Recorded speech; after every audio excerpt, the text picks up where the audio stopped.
गुजरात के सूरत में बनी विश्व की सबसे बड़ा ऑफिस बिल्डिंग सूरत डायमंड बोर्स पेंटागन को छोड़ा पीछे। यहां 65,000 से अधिक हीरा पेशेवर एक साथ कर सकेंगे काम।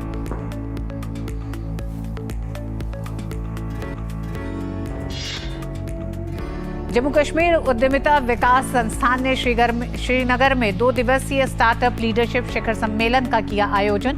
बड़ी संख्या में इच्छुक नए उद्यमियों ने की शिरकत। युवा उद्यमियों को एक्सपर्ट से मिली ट्रेनिंग।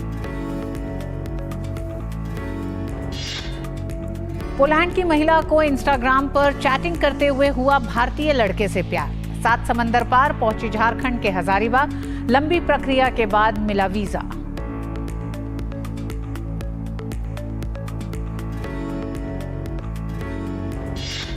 सिडनी में दर्शकों के लिए खोला गया फीफा संग्रहालय। फीफा महिला विश्व कप और फुटबॉल के खेल से जुड़ी तमाम ऐतिहासिक जानकारी से फैंस होंगे रूबरू।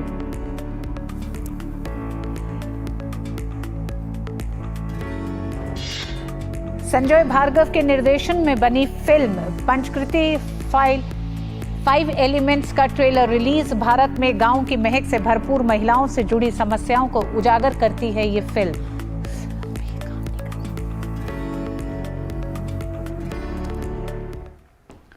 और सबसे पहले बात बदलती हुई तस्वीर की।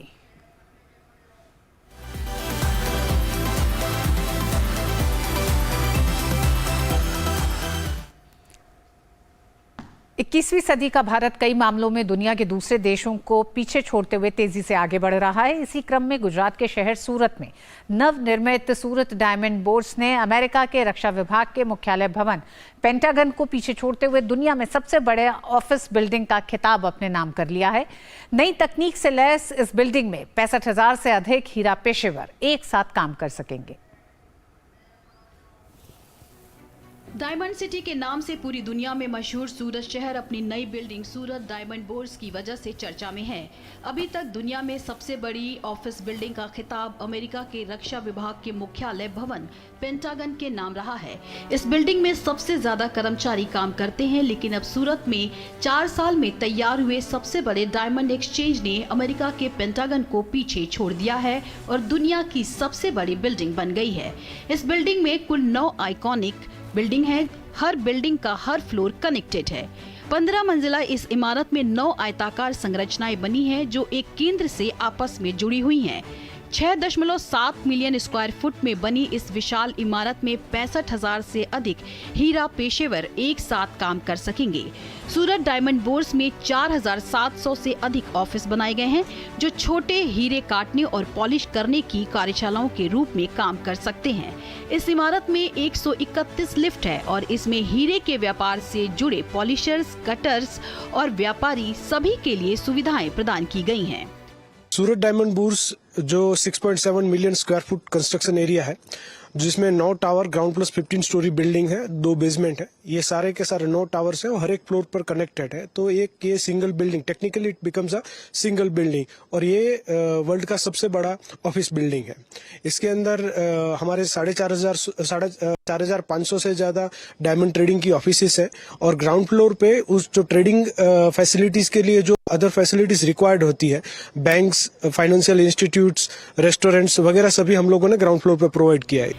सूरत को दुनिया की रत्न राजधानी के रूप में जाना जाता है, जहां दुनिया के 90% हीरे तराशे जाते हैं। नई बिल्डिंग कॉम्प्लेक्स हजारों हीरा व्यापारियों के लिए एक महत्वपूर्ण केंद्र साबित होगा। इससे व्यापारियों को बिजनेस बढ़ाने में मदद मिलेगी।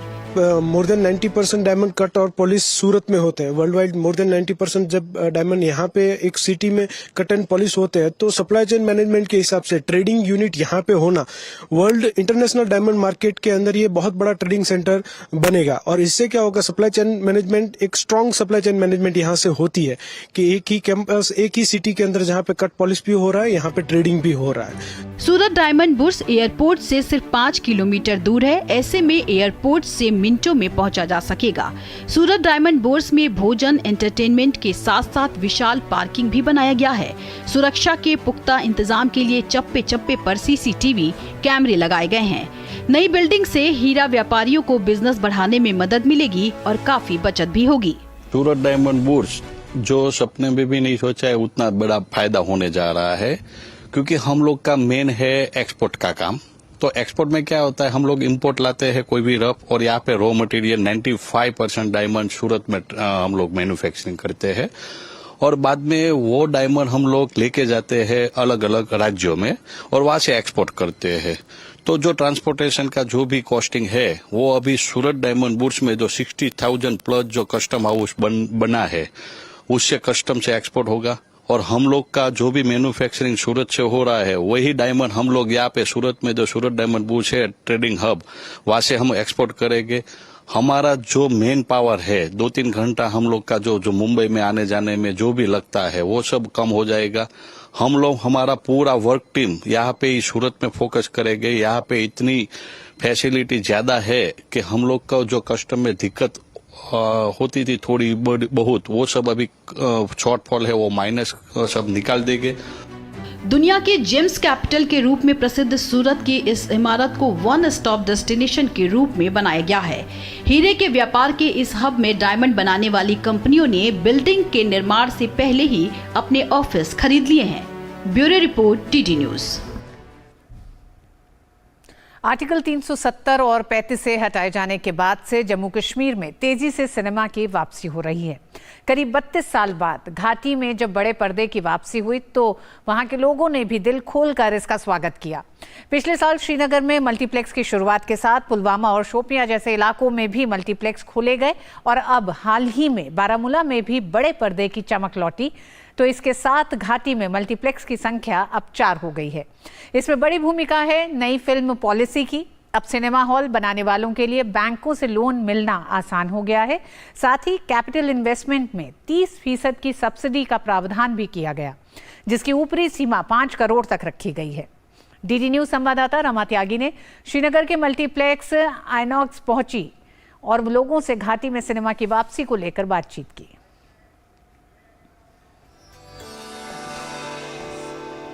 जम्मू कश्मीर एक बड़े बदलाव का साक्षी बन रहा है लगातार। इस वक्त हम श्रीनगर के आइनॉक्स मल्टीप्लेक्स में खड़े हैं, जो कि लंबे समय के बाद यहां पर सिनेमा की वापसी हुई और बड़ी संख्या में बड़े उत्साह के साथ लोगों ने यहां पर इसका स्वागत भी किया। करीब 1 साल इसको हो गया है लगातार जो है अनवरत यहां पर लोग मूवी देखने के लिए आ रहे हैं। हमारे साथ इस वक्त जो है मौजूद हैं सीनियर एसोसिएट ऑपरेशन इस मल्टीप्लेक्स के उबैद। इनसे हम बात कर लेते हैं, इनसे जान लेते हैं किस तरह का जो उत्साह है, एंथुजियाज्म है, वो यहाँ पर लोगों का आपको दिखाई दे रहा है इस सिनेमा हॉल के। मुझे लगता है कि इस चीज़ की ज़रूरत थी। आफ्टर 32 ईयर्स के बाद सिनेमा यहाँ पे रिवाइव किया है, कश्मीरी कल्चर जिसको हम कहते हैं कि वो रिवाइव किया है दर साहब की मेहरबानी से। तो बहुत ही अच्छा रिस्पांस मिला, लोग आते हैं, बहुत ही अच्छा रिस्पांस। एंटरटेनमेंट हब बन गया है, मल्टीप्लेक्स है, 3 स्क्रीनों का यहाँ पे थिएटर है, और यहाँ पे इसके साथ साथ हमें ऊपर ये गेमिंग जोन का भी अच्छा योगदान मिला। वहाँ पे पैवेलियन है, जो हमारा गेमिंग जोन है, मोर देन 17,000 स्क्वायर फीट का यहाँ पे एशिया का बहुत ही लार्जेस्ट गेमिंग जोन यहाँ पे इनॉग्रेट हुआ, ये जो कि एसी कॉम्प्लेक्स में है। ये यहाँ पे सिनेमा हॉल खुला है, तो क्या आपका रिस्पांस है, किस तरह से आपको लगता है कि ये एक अच्छी ये तो बहुत अच्छा इनिशिएटिव है, क्योंकि कश्मीर में बहुत पहले 90s में सिनेमास थे।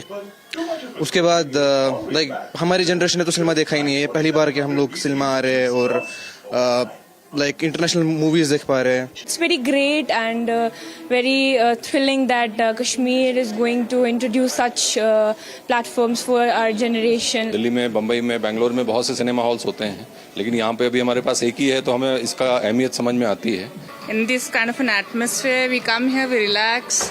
That's the only thing, and obviously we get full time with the family. That's what we come here. It's a pleasure to watch with the family out here. अभी तक कुछ था नहीं यहाँ पे ऐसा, अब है थोड़े टाइम से, we are enjoying. तो एक बड़ा उत्साह यहाँ पर लोगों में नजर आ रहा है, जो फिल्म देखने आ रहे हैं, युवा हैं, लोग परिवार के साथ यहाँ पर आ रहे हैं, क्योंकि बरसों पुराना सपना उनका पूरा हुआ है। इससे पहले बड़े पर्दे पर फिल्में देखने के लिए उन्हें दिल्ली जाना पड़ता था, जम्मू जाना पड़ता था या कई अन्य शहरों में जाना पड़ता था, लेकिन अब वो यहीं पर बड़े पर्दे पर अपनी मनपसंद फिल्में देख सकते हैं। और वास्तव में अगर देखें तो फिल्मों के साथ कश्मीर का और कश्मीर के साथ फिल्मों का संबंध बेहद पुराना है, जिसे 90 के दशक में आतंकवाद की वजह से एक बड़ा झटका लगा था। बाद में सिनेमा को यहाँ लाने की कोशिश की गई, लेकिन वो सभी कोशिशें नाकाम साबित हुई। लेकिन 370 के बाद प्रबल राजनीतिक इच्छा शक्ति का रंग देखने को मिला। सिनेमा यहाँ पर फिर से वापस हुआ, रुपहले बड़े पर्दे की वापसी हुई। घाटी अपनी पुरानी रंगत में लौटने लगी है, जो कि विकास और समृद्धि का एक बड़ा रास्ता भी यहाँ पर दिखा रही है। कैमरामैन शोभन शर्मा और सहयोगी विनोद ओझा के साथ रमा त्यागी, डीडी न्यूज, श्रीनगर। और अब कुछ खबरें आपके शहर और आपके गांव की।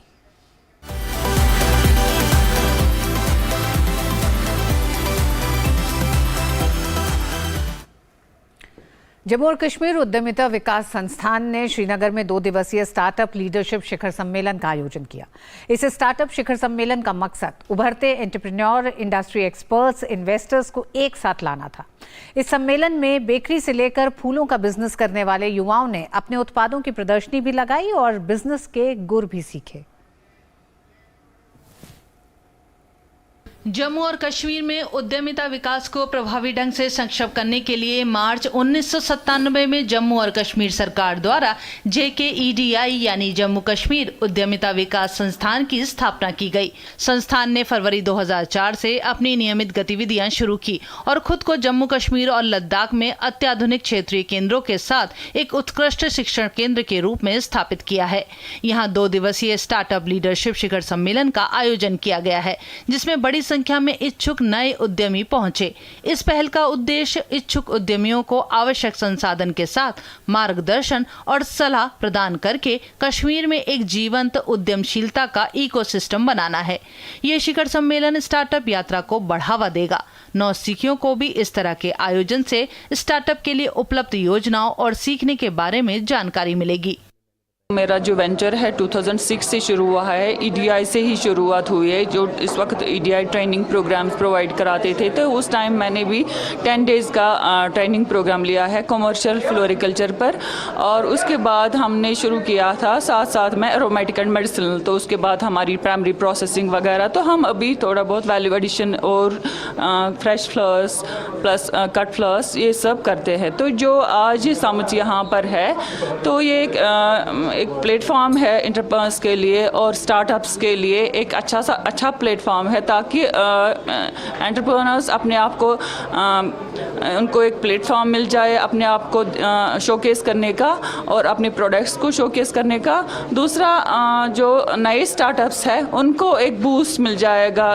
ये स्थानीय उद्यमियों को अपने विचारों को सबके सामने लाने, नव प्रवर्तकों के साथ नेटवर्क बनाने और अनुभवी सलाहकारों से सीखने के लिए एक मंच दे रहा है। इस शिखर सम्मेलन में पैनल चर्चा और इंटरैक्टिव वर्कशॉप भी शिखर सम्मेलन का हिस्सा है। होम बेकरी बनाती हूँ, जो भी कम्प्लीटली ऑर्गेनिक होती है। यहाँ से जो हम आए हैं, यहाँ पे आज का जो सुमित है, यहाँ पे हमें बहुत बूस्ट मिल रहा है इस चीज़ से। ये सब चीज़ें होनी चाहिए स्टार्टअप के लिए, ग्रोथ के लिए। बिकॉज़ मैं यहाँ पे आई तो माशाल्लाह से मुझे यहाँ पे बहुत ज़्यादा थोड़ा एक्सपीरियंस हो गया, यहाँ की स्कीम्स का कंफर्म हो गया, जो कि हमारे बिज़नेस के लिए बहुत ही ज़्यादा बेस्ट रहता है स्टार्ट में। सो दैट कि एक बिगिनर जो है उसको कंफर्म हो जाता है स्कीम्स के बारे में, आगे वो क्या करे, वो अपने बिजनेस को कैसे ग्रोथ कर ले। शिखर सम्मेलन में कश्मीर में स्टार्टअप्स के सामने आने वाली चुनौतियों और अवसरों पर चर्चा करने और उद्यमशीलता के लिए अनुकूल माहौल को बढ़ावा देने के संभावित समाधानों पर विचार विमर्श करने पर भी ध्यान केंद्रित किया गया। इसने स्टार्टअप्स के लिए सरकारी समर्थन, पूंजी तक पहुंच, बुनियादी ढांचे के विकास, कौशल वृद्धि और बाजार पहुंच के महत्व पर प्रकाश डाला। इससे उम्मीद जगी है कि सरकारी नौकरियों से परे युवा उद्यमी आगे आएंगे और रोजगार देने की क्षमता सीखने में मदद मिलेगी। हम किस तरह से अपने यूथ को, जो एग्जिस्टिंग एंटरप्रेन्योर है, जो हमारा university, engineering college, polytechnic, degree college का स्टार्टअप है, उसको कैसे हम गाइड करेंगे। मॉडल्स दिखाने का यही गर्ज है कि हम कैसे अपने दूसरे जो हमारे यूथ हैं, चाहे मेल हैं फीमेल हैं, उनको कैसे हम प्रोत्साहित करें, उनकी हौसला अफजाई और उनको एक्सपोजर कैसे देंगे, को क्या करना है। उद्यमियों और स्टार्टअप के लिए ये एक मंच है जहां अपने उत्पादों को प्रदर्शित करने के लिए जगह मिल सके। ऐसे आयोजनों से नए स्टार्टअप को भी प्रोत्साहन मिलेगा और बड़ी संख्या में लोगों को रोजगार भी। Bureau report, DD news. जहां चाह वहां राह, इस कहावत को सच साबित करती ये खबर देखते हैं।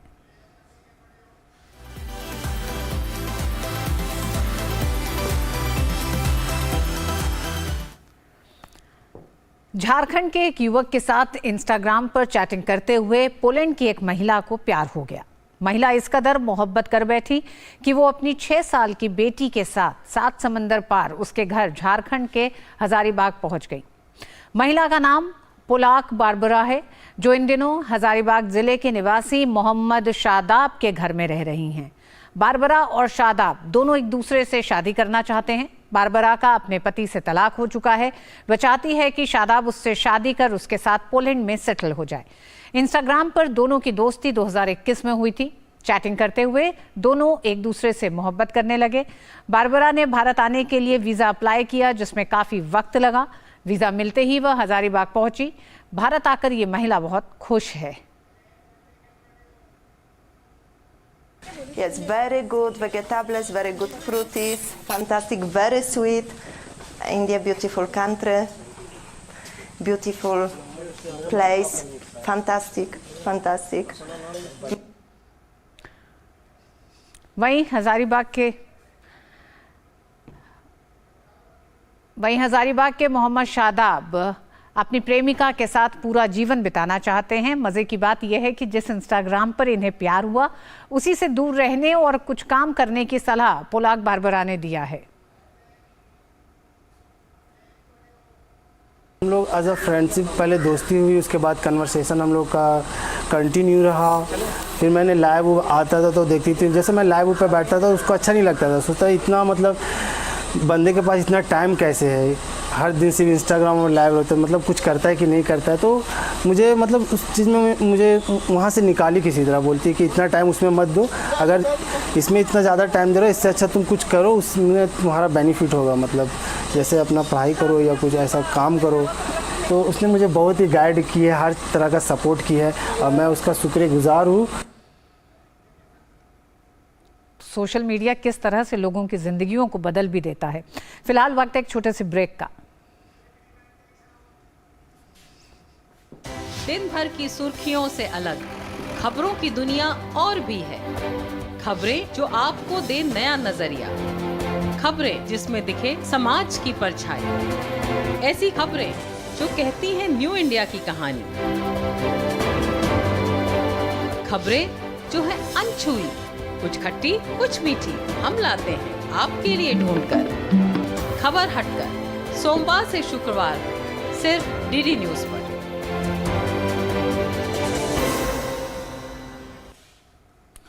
और खेल की दुनिया में लीग से हटकर क्या है खबर, आइए देखते हैं।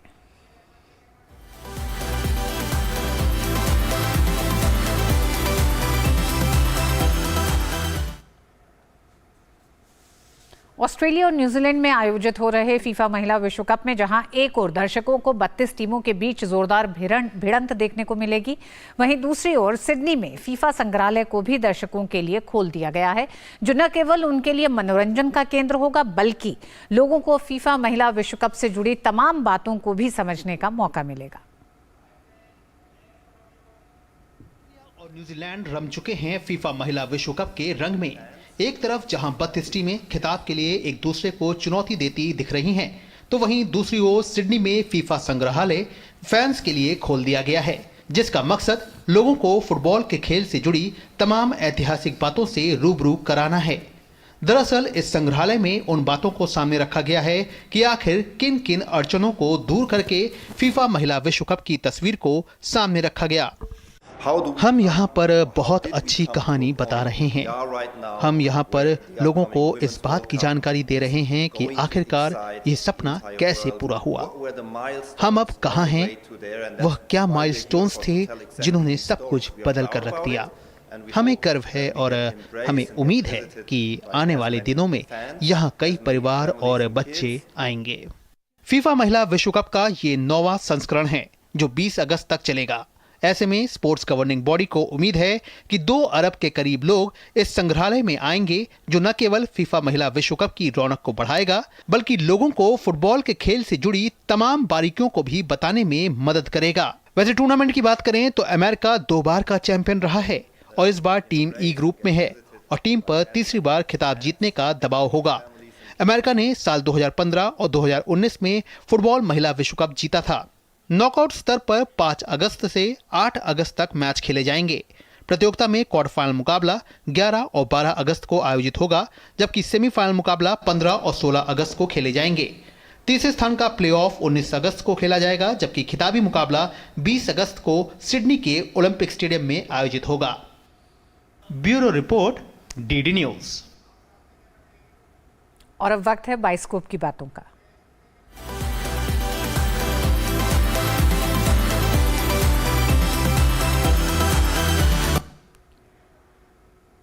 भारत के गांव की तस्वीर पेश करती फिल्म पंचकृति 5 एलिमेंट्स ट्रेलर रिलीज कर दिया गया है। बुंदेलखंड के चंदेरी शहर में स्थित 5 कहानियों पर आधारित इस फिल्म का ट्रेलर जबरदस्त है।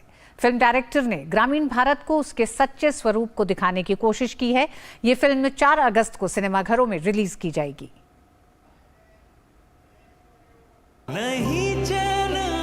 हमने तो फोटो देखते ही मन बना लो कि ब्याह आपसे ही करेंगे। और अगर हमने मना कर दी तो? भारत के गांव और छोटे शहरों की कहानियों पर कई फिल्में बनी हैं, लेकिन इनमें से कुछ ही फिल्में ऐसी हैं जिन्होंने ग्रामीण भारत को सही तरीके से पर्दे पर पेश किया। फिल्म निर्देशक संजय भार्गव ने एक कोशिश की है। इनके निर्देशन में बनी फिल्म पंचकृति 5 एलिमेंट्स का ट्रेलर रिलीज होते ही धमाल मचा रहा है। इस फिल्म की खासियत ये है कि ये फिल्म सेट पर नहीं बल्कि बुंदेलखंड के अलग अलग हिस्सों में फिल्माई गई है।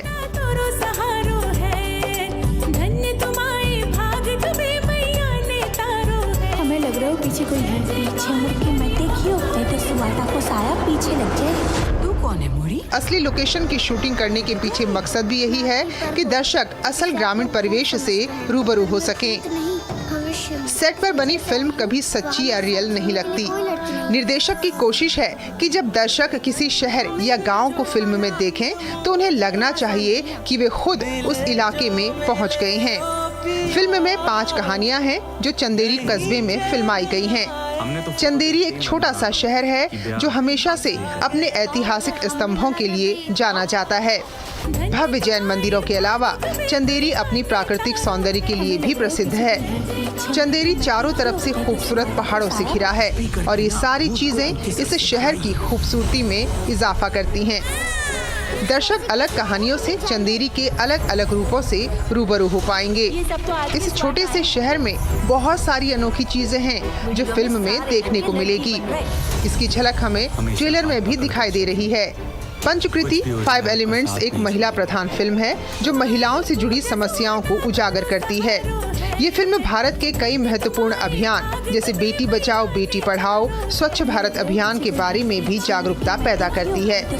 हिंदी सिनेमा में अपने बेमिसाल अभिनय से अमिट छाप छोड़ने वाले कलाकार ब्रजेंद्र काला के अलावा पूर्वा पराग, उमेश बाजपेयी, सागर वाही, सारिका भरोलिया, माही सोनी, कुरांगी नागराज, हरवीर मलिक और रुहाना खन्ना जैसे कलाकार मुख्य भूमिकाओं में हैं। Bureau report, DD news. और इसी के साथ खबर हटकर की पूरी टीम को दीजिए अनुमति। नमस्कार।